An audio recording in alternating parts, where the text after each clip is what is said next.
रातिया सोहाग वाली काका भइल बोला काचे काचे गाछ कैसे काका भइल बोला हा बोला का बोली रातिया सोहाग वाली काका भइल बोला काचे काचे गाछ कैसे काका भइल बोला खेल गइल की खेल भइल बोला वाला कोई समरे जोर गया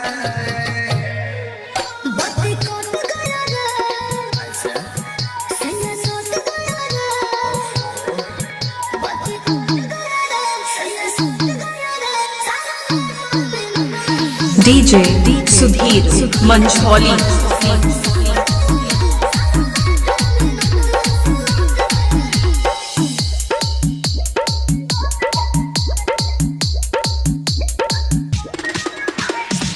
सुधीर मंझौली।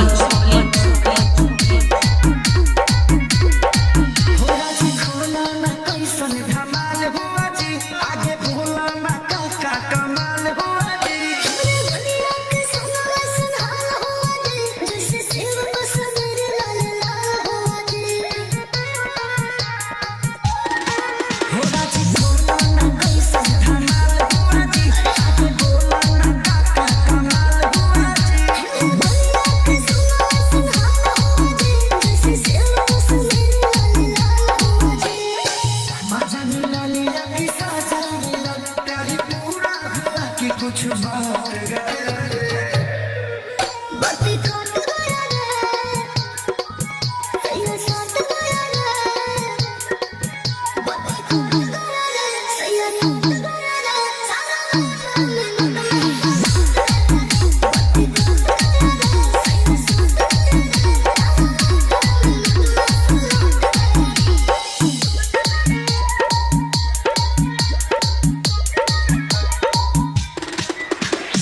DJ सुधीर मंझौली।